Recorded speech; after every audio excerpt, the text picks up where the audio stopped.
we planned 3 groups. Group 1 is going to show us how to teach linking words. And we'll discuss what kind of linking ideas and what kind of linking words we need for YG, or maybe OG if you want.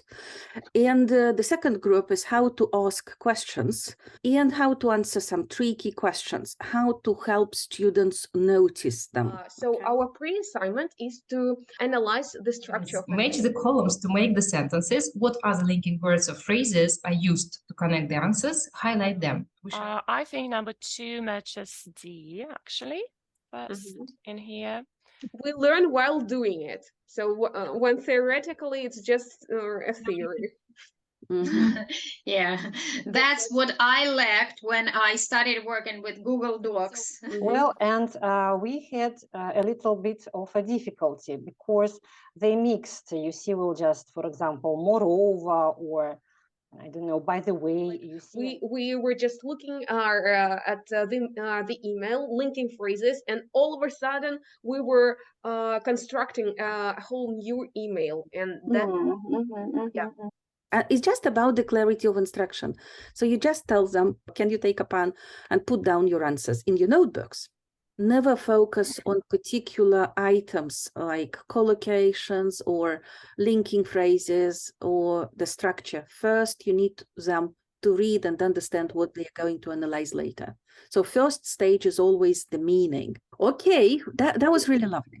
Really, Vitalina. And our next step is the same columns, but now they have only 2 columns, but the teacher doesn't give any linking words. The focus on your activity in this case is on free writing.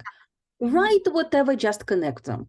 I see. To see how I am good at giving instructions, because this is something I want to work on, and now I see, yeah, that's a lot to work on. You are going to work in breakout rooms, in groups of 3, and you don't need to have to make any corrections in the document itself.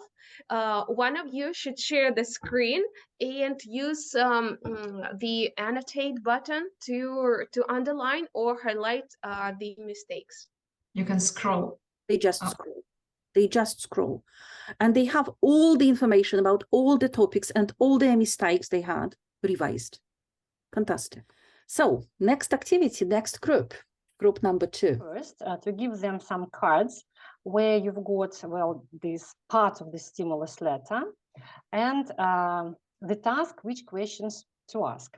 And on the right of the card, you see 3 possible questions, but the students should decide which questions are appropriate for the task and which are not. I will offer them such an activity again, and in pairs, well, in breakout rooms, possibly they will discuss all 3 letters and possibly add one more prompt. Well, student 1 will ask a question, student 2 will answer it. Give them 2 cards. Well, pair 1 will take these cards, yes, and pair 2 will take these cards. You see, well, just about the city. Yeah, and they create their own prompts. Yes, but you see, first you think about the questions here. And then the prompt. Here, then the prompt. They still practice questions and they should be relevant to the task, and they write a prompt because they want the other group to create grammatically correct questions based on the prompt. And that will be kind of task repetition for every participant to practice a number of questions many times in a variety of ways. Okay, what may happen in the worst scenario? That will be marked as a vocabulary mistake. And your students will have to bring dictionaries to prove he is right. Better scenario is he gets an expert like me who might go to Coursera websites and Google for the collocation. Doesn't sound beautiful. Doesn't sound. It sounds push. So see you next week. Thank you so much. Thanks a lot.